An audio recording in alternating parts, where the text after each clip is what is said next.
नमस्कार मित्रों, आपका स्वागत है इस खास ज्योतिषीय संवाद में, जहां मैं आपका पथ प्रदर्शक बनकर आज एक अत्यंत दुर्लभ और प्रभावशाली खगोलीय घटना की चर्चा करूंगा, जो विशेष रूप से मिथुन राशि वालों के जीवन में बड़ी हलचल ला सकती है।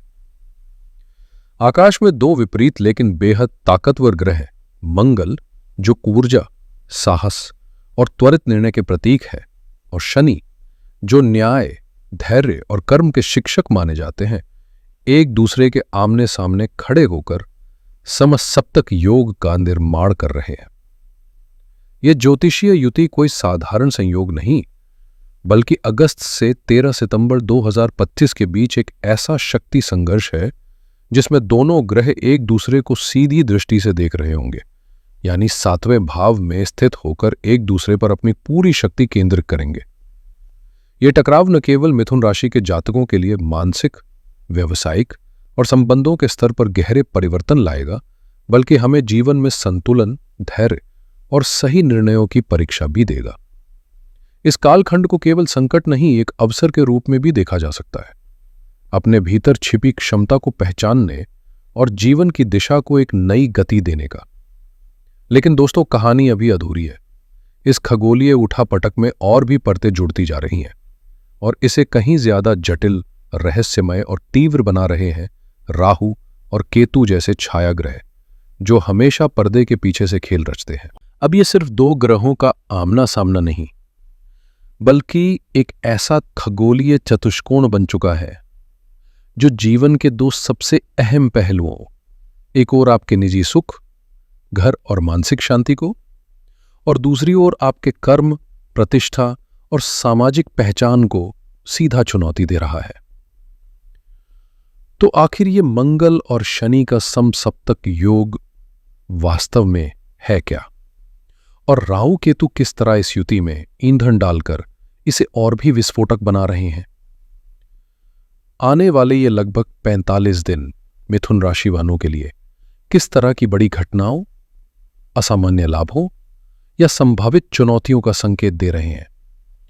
कहां सावधानी जरूरी होगी और किन मोड़ों पर किस्मत आपका साथ दे सकती है, और सबसे जरूरी बात, वो कौन से सटीक और प्रभावशाली उपाय हैं जिनकी मदद से आप इस ग्रहों की अग्नि परीक्षा से न सिर्फ सुरक्षित बाहर निकल सकते हैं, बल्कि खुद को और मजबूत भी बना सकते हैं।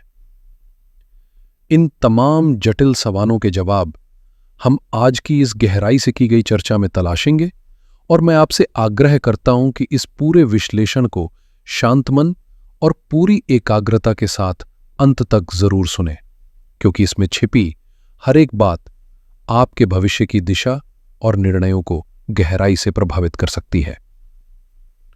अब चलिए इस पूरे ग्रह योग की परतों को एक एक कर खोलते हैं और समझते हैं इन 4 अहम ग्रहों की भूमिका को। सबसे पहले बात करते हैं मंगल की।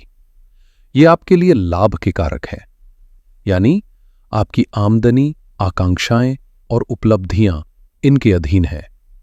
लेकिन वहीं ये आपके 6ठे भाव के स्वामी भी हैं, जो जीवन में संघर्ष, कर्ज और प्रतिस्पर्धा से जुड़ा है। मंगल की प्रवृत्ति किसी योद्धा जैसी होती है, तेज, निर्णायक और परिणाम पर केंद्रित। अब आइए शनि की ओर बढ़ते हैं। ये आपके लिए भाग्य के स्वामी है, यानी किस्मत की दिशा इन्हीं के हाथों में है। लेकिन साथ ही अष्टम भाव के स्वामी भी हैं, जो जीवन की जटिलताओं, अनदेखे बदलावों और आंतरिक रूपांतरण से जुड़ा होता है। शनि की प्रकृति न्यायाधीश जैसी मानी जाती है, धीर, गहन और कर्मों का अचूक हिसाब रखने वाली। इन दोनों विपरीत स्वभाव के ग्रहों की टक्कर ही इस पूरे खगोलीय घटनाक्रम की जड़ है, और यही वह बिंदु है जहां से मिथुन राशि वालों के जीवन में बदलावों की लहर शुरू होती है। अब जरा नजर डालते हैं राहु और केतु पर। ये कोई साधारण ग्रह नहीं, बल्कि एक ही असुर का 2 भाग है, जहां राहु वह सिर है जो अधूरी इच्छाओं, मायाजाल, भ्रम और अप्रत्याशित उथल पुथल का प्रतिनिधित्व करता है, जबकि केतु वह धर है जो हमें त्याग, वैराग्य, रहस्यमय अनुभवों और अचानक घटने वाली घटनाओं की ओर खींचता है। अब जब 13 अगस्त 2025 से मंगल आपकी राशि से चौथे भाव में प्रवेश करेंगे, जो घर माता, भावनात्मक सुख, वाहन और संपत्ति जैसे विषयों का केंद्र है, वहीं पहले से ही वहां केतु मौजूद हैं और दोनों की ये युति एक अत्यंत तीव्र और असंतुलित ऊर्जा पैदा करती है, जिसे अंगारक योग कहा जाता है। ये योग सामान्य नहीं, बल्कि आपकी निजी जिंदगी में अशांति और मानसिक असंतुलन ला सकता है। वहीं दूसरी ओर ठीक विपरीत दिशा में दशम भाव में, जो आपके करियर, सामाजिक छवि और कर्म क्षेत्र का प्रतीक है, वक्री शनि पहले से विराजमान है और उनके साथ बैठे हैं रहस्यों के स्वामी राहु। इन दोनों की मौजूदगी श्रापित दोष जैसा एक शक्तिशाली और चुनौतीपूर्ण योग बनाती है, जो न सिर्फ पेशेवर मोर्चे पर अवरोध और गलतफहमियां उत्पन्न कर सकता है, बल्कि आपकी मेहनत के फल को अनिश्चितता की धुंध में भी ढंक सकता है। ऐसे में यह समय बाहरी संघर्षों के साथ साथ भीतरी संतुलन की भी गंभीर परीक्षा लेने वाला है। अवन, जरा उस दृश्य की कल्पना कीजिए जहां एक ओर घर के भीतर मंगल और केतु का विस्फोटक मेल किसी उफनते ज्वालामुखी की तरह फट रहा है और दूसरी तरफ करियर के आकाश में शनि और राहु का ग्रहण मंडरा रहा है और ये दोनों शक्तियां एक दूसरे को सीधी दृष्टि से ताक रही हैं। ये कोई साधारण खगोलीय घटना नहीं, बल्कि एक ऐसा ऊर्जात्मक टकराव है जो व्यक्ति के व्यक्तिगत जीवन की नींव और पेशेवर अस्तित्व दोनों को गहरे स्तर पर झकझोर सकता है। आइए अब इस स्थिति को और गहराई से समझते हैं और देखते हैं कि ये कैसे जीवन के हर कोने में असर डालती है। शुरुआत करते हैं उस भाव से जो इस पूरे गोचर का केंद्र है, चौथा भाव। ये सिर्फ मकान या संपत्ति नहीं, बल्कि वह जगह है जहां दिल को सुकून मिलता है, जहां माँ की ममता और परिवार का अपनापन बसता है। लेकिन जब यहां मंगल की आक्रामक ऊर्जा और केतु की कटौतीकारी शक्ति मिलती है, तो एक अजीब सी बेचैनी, घुटन और अशांति पनपती है। घर का वातावरण तनावपूर्ण हो सकता है, छोटी छोटी बातें अनावश्यक रूप से बढ़ सकती हैं और पुराने दबे हुए मुद्दे अचानक फूटकर गहरे मतभेदों में बदल सकते हैं। ऐसा समय होगा जब संवाद की कमी और भावनात्मक दूरी परिवार के बीच दीवारें खड़ी कर सकती हैं और व्यक्ति खुद अपने ही घर में अजनबी जैसा महसूस कर सकता है। ऐसा समय आ सकता है जब आपकी बातों का मतलब लोग अपने हिसाब से निकालने लगे और संवाद की ये उलझनें घर के माहौल को इतना बोझिल बना दे कि आपको हर कोने से बस दूरी बनाने का मन करे। मैं इस बिंदु को बार बार इसलिए रेखांकित कर रहा हूं क्योंकि यही इस गोचर का सबसे संवेदनशील और भावनात्मक रूप से चुनौतीपूर्ण पहलू है। मंगल, जो इस समय आपके रोग भाव के स्वामी हैं, जब चौथे भाव में यानी माता के स्थान पर विराजमान हो और केतु जैसी अप्रत्याशित ग्रह शक्ति से प्रभावित हो, तो ये संकेत अत्यंत गंभीर है, विशेष रूप से आपकी माताजी के स्वास्थ्य को लेकर। इस अवधि में उन्हें उच्च रक्तचाप, हृदय संबंधी परेशानी, रक्त संबंधी विकार या कोई ऐसा रोग अचानक घेर सकता है जिसकी जानकारी समय रहते ना मिले तो मामला गंभीर हो सकता है। अगर पहले से उन्हें कोई स्वास्थ्य समस्या है तो ये समय उसमें तेजी से बढ़ोतरी कर सकता है। इसलिए ये अत्यंत आवश्यक है कि आप हर व्यस्तता को दरकिनार कर अपनी प्राथमिकताओं में उनकी देखभाल को सबसे ऊपर रखें, क्योंकि इस समय की गई कोई भी लापरवाही भविष्य में गहरी आत्मग्लानि का कारण बन सकती है। साथ ही चूंकि मंगल भूमि और संपत्ति के कारक माने जाते हैं, तो जाहिर है इस दौरान जमीन जायदाद से जुड़े मुद्दे भी सतह पर आ सकते हैं। चाहे वो परिवार के भीतर बंटवारे की बात हो या किसी पुराने विवाद का फिर से उठ खड़ा होना। चूंकि मंगल आपके छठे भाव यानी कर्ज और ऋण के स्वामी हैं, तो ये समय आपके लिए घर या वाहन खरीदने के लिए लोन लेने की संभावनाएं खोल सकता है और यदि आप प्रयास करें तो सफलता भी मिल सकती है। लेकिन यहां एक गहरा सतर्कता संकेत छुपा है। केतु की छाया इस सौदे को संदेह और उलझनों से भर सकती है। संभव है कि जिस संपत्ति को आप खरीदने जा रहे हों उसमें कानूनी अड़चने हों, कागजात अधूरे या भ्रमित करने वाले हों, या फिर खरीद के बाद कोई ऐसा विवाद खड़ा हो जाए जो शांति भंग कर दे, जैसे पड़ोसियों से अनबन या घर में कोई गंभीर वास्तु दोष उभर आना। इसलिए किसी भी सौदे से पहले अनुभवी सलाहकार की राय जरूर लें और दस्तावेजों की बारीकियों को नजरअंदाज न करें। इसके अलावा वाहन चलाते वक्त बेहद सावधान रहे। तेज रफ्तार या लापरवाही आपको चोट या दुर्घटना की ओर धकेल सकती है। अब जरा नजर डालते हैं जीवन के दूसरे छोर पर, दशम भाव, जो आपका करियर, आपकी सामाजिक प्रतिष्ठा और आपकी पेशेवर पहचान का केंद्र है। यहाँ वक्री शनि और राहु की जुगलबंदी एक रहस्यमय ग्रहण जैसा प्रभाव छोड़ रही है, और उस पर मंगल केतु की सीधी दृष्टि इस क्षेत्र को और अधिक तनावपूर्ण बना रही है। यह ऐसा समय होगा जब काम का दबाव अचानक कई गुना बढ़ सकता है, और साथ ही निर्णयों को लेकर भ्रम, गलतफहमी या छल प्रपंच भी सामने आ सकते हैं। लगेगा जैसे आप एक जटिल चक्रव्यूह में फंस गए हैं, जहां रास्ता दिखता है पर बाहर निकलना आसान नहीं होता। इस अवधि में कार्यभार इतना अधिक हो सकता है कि आपको लगेगा जैसे आप लगातार मेहनत कर रहे हैं, लेकिन ना तो उसका परिणाम सामने आ रहा है और ना ही कोई सराहना मिल रही है, जैसे मेहनत का पूरा श्रम कहीं गुम हो गया हो। ऑफिस की राजनीति तेज हो सकती है, जहां सहयोगियों की मुस्कान के पीछे ईर्ष्या छिपी हो और आपकी छोटी छोटी गलतियों को बढ़ा चढ़ाकर पेश किया जा सकता है। ऐसे में जरूरी है कि आप किसी पर भी आंख मूंद कर भरोसा न करें और अपने हर कार्य को सुव्यवस्थित तरीके से रिकॉर्ड में रखें, चाहे ईमेल के जरिए संवाद हो या किसी मीटिंग का सारांश, ताकि जरूरत पड़ने पर आपके पास ठोस सबूत हो। इस दौरान मंगल की ऊर्जा आपके भीतर चिड़चिड़ापन और गुस्सा भर सकती है, और शनि राहु की युति आपके मन को विद्रोही बना सकती है। यदि आपने इस तीव्र ऊर्जा को दिशा नहीं दी, तो संभव है कि आपकी बॉस या मैनेजमेंट से खुलकर बहस हो जाए, जिसका नतीजा ट्रांसफर, डिमोशन या नौकरी तक छोड़ने की स्थिति में बदल सकता है। यदि आप नौकरी बदलने की सोच रहे हैं, तो जब तक कोई नई जगह तय न हो जाए, तब तक कोई भी बड़ा कदम उठाने से बचें। और अगर आप व्यापार में हैं, तो सतर्क रहें। ये समय टैक्स नोटिस, सरकारी कार्रवाइयों या कर्मचारियों के साथ किसी कानूनी उलझन का कारण बन सकता है। इसलिए दस्तावेज साफ सुथरे रखें और सभी नियमों का पूरी तरह पालन करें। इस समय किसी भी बड़े निवेश या बिजनेस विस्तार की योजना बनाना बुद्धिमानी नहीं होगी, क्योंकि ग्रहों की चाल फिलहाल स्थिरता और धैर्य की मांग कर रही है। आपका सबसे बड़ा लाभ यही होगा कि आप मौजूदा कार्यों को बिना किसी जल्दबाजी के पूरी ईमानदारी और सावधानी के साथ संभालें। अब आइए बात करते हैं मंगल की उस दृष्टि की जो सबसे अधिक उग्र मानी जाती है, चौथी दृष्टि, जो इस समय आपके सप्तम भाव पर पड़ रही है, यानी उस क्षेत्र पर जो आपके विवाह, जीवनसाथी और व्यापारिक साझेदारियों से जुड़ा है। मंगल की ये ज्वालामुखी जैसी दृष्टि वैवाहिक संबंधों में ऐसा आंतरिक विस्फोट ला सकती है, जहां छोटी छोटी बातें बड़े विवादों का रूप ले सकती हैं। जीवन साथी से संवाद का स्वर कड़वा हो सकता है, और जब करियर की टेंशन और घरेलू दबाव साथ आए, तो आप अपना आक्रोश अनजाने में उनके ऊपर उतार सकते हैं। अहंकार की टक्कर इतनी तीव्र हो सकती है कि स्थिति अस्थायी अलगाव तक पहुंच जाए, विशेषकर अगर आपकी कुंडली में अन्य नकारात्मक योग भी मौजूद हैं।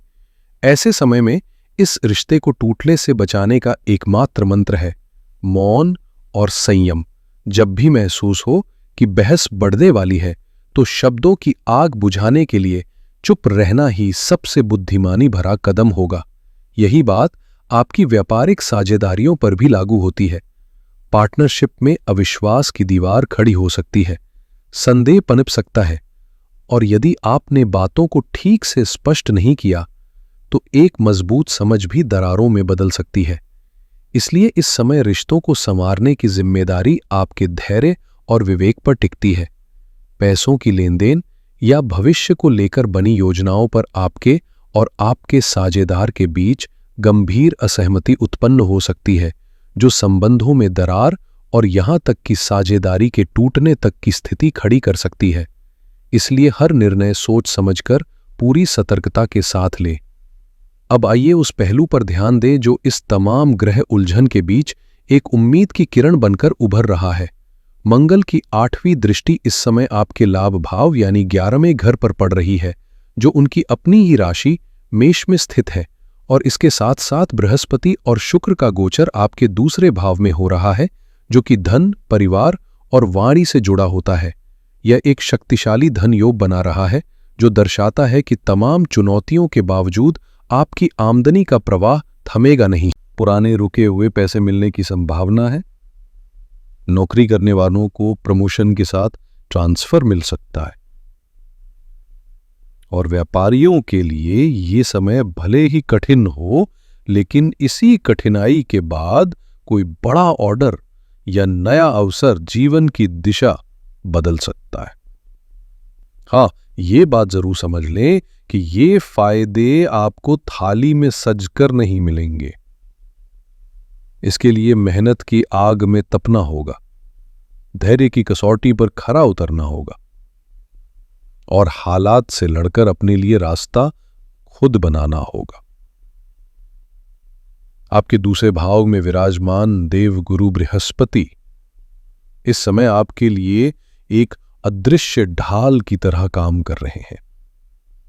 वे न केवल आपकी वाणी में संतुलन बनाए रखेंगे, जिससे आप कठिन परिस्थितियों में भी संयम से बात कर पाएंगे, बल्कि परिवार के भीतर ऐसा भावनात्मक समर्थन भी प्रदान करेंगे जो आपको उबरने की ताकत देगा। जब लगेगा कि समस्याएं चारों ओर से घेर रही हैं और कोई रास्ता नहीं सूझ रहा, तभी परिवार से कोई हाथ थामने आगे बढ़ेगा। ये बृहस्पति की कृपा का ही प्रतिफल होगा कि आर्थिक झटकों के बावजूद आपकी बचत बची रहेगी और पूरी तरह से वित्तीय रूप से टूटने की नौबत नहीं आएगी।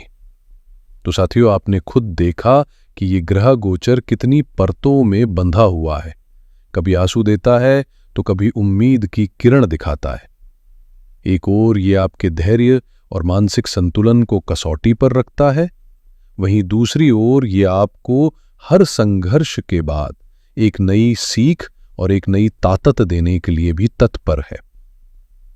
ये समय वास्तव में एक अग्नि परीक्षा जैसा है, जिसमें तपकर ही निखरने का अवसर मिलता है। अब हम उस अति महत्वपूर्ण भाग की ओर बढ़ते हैं जिसका आप सबसे अधिक इंतजार कर रहे थे। वे दिव्य और व्यवहारिक उपाय जो इस कठिन समय में आपके लिए एक मजबूत कवच की तरह काम करेंगे। इन्हें ध्यानपूर्वक सुनिए और बेहतर होगा कि आप इन्हें कहीं लिख लें, क्योंकि यही छोटे छोटे कदम आपके बड़े संकटों को हल करने में सहायक साबित हो सकते हैं। इस चुनौतीपूर्ण समय में इन उपायों को अपनी दिनचर्या में शामिल करना बेहद लाभकारी सिद्ध हो सकता है। हर दिन सुबह और शाम शांत चित्त से हनुमान चालीसा का पाठ करें। ये न केवल मंगल और केतु की उग्र ऊर्जा को संतुलित करता है, बल्कि आपके भीतर से भय, क्रोध और अस्थिरता को भी धीरे धीरे समाप्त करता है। यदि आपकी दिनचर्या अनुमति दे तो मंगलवार का व्रत अवश्य रखें और इस दिन नमक का सेवन पूरी तरह टाल दें। शाम को श्री हनुमान जी को गुड़ और भुने हुए चने का भोग लगाएं और किसी जरूरतमंद या मेहनतकश व्यक्ति को लाल मसूर की दाल, गुड़ या तांबे का पात्र दान करें। ये सरल उपाय गहरी ऊर्जा संतुलना के वाहक है। साथ ही मंगल के शांति मंत्र ओम क्रां क्रीं क्रौम सह भौमाय नमः और केतु के बीज मंत्र ओम स्रां श्रीं स्रौम सह केतवे नमः में से किसी एक का चयन कर रोज कम से कम एक माला 108 बार जाप करें। यह आपके चारों ओर एक सुरक्षा कवच निर्मित करेगा। यदि स्वास्थ्य अनुकूल हो तो एक बार रक्तदान करना भी अत्यंत शुभ रहेगा। यह न केवल मंगल के नकारात्मक प्रभावों को कम करता है, बल्कि आपके भीतर सेवा का भाव भी जागृत करता है। शनिवार के दिन पीपल के वृक्ष के नीचे सरसों के तेल का दीपक जलाए, शनि मंदिर जाकर तेल चढ़ाए और अपने जीवन में मौजूद उन लोगों को जो आपके अधीन या आपसे कम संसाधनों में कार्य करते हैं सम्मान और सहयोग दे, जैसे सफाई कर्मी, श्रमिक या जरूरतमंद। उन्हें भोजन, वस्त्र या धन का यथासंभव दान करें, क्योंकि यही छोटे छोटे सत्कर्म शनि की कृपा पाने की सबसे सशक्त सूर्या है। राहु के दुष्प्रभाव को नियंत्रित करने के लिए रात के समय ओम भ्राम भ्रीम भ्रौम सह राहावे नमः मंत्र का जाप करें, क्योंकि यह समय राहु की ऊर्जा को शांत करने के लिए सबसे उपयुक्त माना जाता है। साथ ही पक्षियों को 7 प्रकार का मिश्रित अनाज यानी सतनाजा नियमित रूप से खिलाएं। ये न केवल राहु की संतुलन प्रक्रिया को तेज करता है, बल्कि आपके भीतर करुणा और सकारात्मकता भी बढ़ाता है। घर के बाथरूम को हमेशा स्वच्छ और सुव्यवस्थित रखें, क्योंकि राहु की नकारात्मक ऊर्जा अक्सर नमी और गंदगी से जुड़ी होती है। राहु और शनि, इन दोनों ग्रहों की अशांत तरंगों को संतुलित करने की सबसे सशक्त शक्ति भगवान शिव के पास है। रोज शिवलिंग पर जल अर्पित करें और शांत मन से ओम नमः शिवाय का जाप करें। ये आपकी आंतरिक स्थिरता और मानसिक स्पष्टता को बनाए रखने में मदद करेगा। अब कुछ बेहद जरूरी व्यवहारिक बातें। अपनी माता और माता तुल्य सभी स्त्रियों का आदर करें, क्योंकि ये शुभ फलदायक तो है ही, साथ ही आपके ग्रहों को भी अनुकूल बनाता है। जीवन में संयम बनाकर रखें। किसी भी स्थिति में तुरंत प्रतिक्रिया देने से बचें, चाहे गुस्सा हो या कोई निर्णय। थोड़ा रुककर सोचें। किसी भी दस्तावेज पर बिना पढ़े हस्ताक्षर न करें और अपने सभी कामों का दस्तावेजी रिकॉर्ड अवश्य रखें। प्रतिदिन कुछ समय व्यायाम या योग को दें। यह आपके भीतर मंगल की तीव्र ऊर्जा को दिशा देने का सबसे संतुलित तरीका है। इस समय आपको सबसे ज़रूरी जो करना है वो ये है कि किसी भी बहस, टकराव या वाद विवाद से खुद को दूर रखें, चाहे वो घर के माहौल में हो या ऑफिस के तनावपूर्ण क्षणों में। गुस्सा और अहंकार जैसे भावों को खुद पर हावी ना होने दें, क्योंकि ये आपके रिश्तों को चोट पहुंचा सकते हैं और स्थिति को और बिगाड़ सकते हैं। इस अवधि में किसी भी तरह का बड़ा निवेश, नई साझेदारी या जोखिम भरा निर्णय लेने से बचें। वाहन चलाते समय विशेष सावधानी रखें, तेज रफ्तार से बचें और कभी भी नशे की हालत में ड्राइविंग न करें, क्योंकि ये न केवल आपके लिए बल्कि दूसरों के लिए भी खतरा बन सकता है। दूसरों की आलोचना, चुगली या पीठ पीछे नकारात्मक चर्चा करने से बचें, क्योंकि यही चीजें बाद में आपके खिलाफ माहौल बना सकती हैं। साथियों, ये बात हमेशा याद रखें कि ग्रह केवल संभावनाओं का संकेत देते हैं, वे आपको किसी रास्ते पर मजबूर नहीं करते। आपका विवेक, आपकी सोच और आपके कर्म ही असली निर्माता है आपके भविष्य के। ये गोचर कोई सजा नहीं, बल्कि एक अवसर है अपने भीतर झांकने का, अपनी सीमाओं को पहचानने का और उन्हें पार करने का। यकीन मानिए, ये समय भले ही चुनौतीपूर्ण हो, लेकिन ये आपको एक परिपक्व, स्थिर और भीतर से मजबूत व्यक्ति बनाकर जाएगा। इन सुझावों को श्रद्धा, धैर्य और विश्वास के साथ अपनाइए। अपने इष्ट देव पर पूर्ण भरोसा रखिए और निस्संदेह आप इस मुश्किल दौर को मजबूती से पार कर लेंगे। मुझे उम्मीद है कि यह विस्तृत विश्लेषण और मेरा समर्पित प्रयास आपके लिए उपयोगी और मार्गदर्शक सिद्ध हुआ होगा। यदि आपको इस जानकारी से थोड़ी भी स्पष्टता, प्रेरणा या राहत मिली हो, तो कृपया इस वीडियो को लाइक करें और इसे अपने उन सभी दोस्तों व परिजनों के साथ जरूर साझा करें जिनकी राशि मिथुन है, ताकि वे भी समय रहते सतर्क हो सके और इन उपायों से लाभ उठा सके। कमेंट बॉक्स में ओम नमः शिवाय लिखकर देवादिदेव शिव शंकर का स्मरण अवश्य करें। आपकी हर टिप्पणी हमारे लिए सकारात्मक ऊर्जा का स्रोत होती है। यदि आपने अभी तक हमारे चैनल को सब्सक्राइब नहीं किया है तो कृपया अभी करें और साथ ही बेल आइकन को दबाना न भूलें, ताकि ज्योतिष से जुड़ी ऐसी ही महत्वपूर्ण और जीवन को दिशा देने वाली जानकारियां आप तक लगातार पहुंचती रहें। अपना और अपने परिवार का भरपूर ध्यान रखें, शारीरिक, मानसिक और भावनात्मक रूप से। इन्हीं शुभकामनाओं और प्रार्थना के साथ आज की चर्चा को यहीं विराम देता हूं।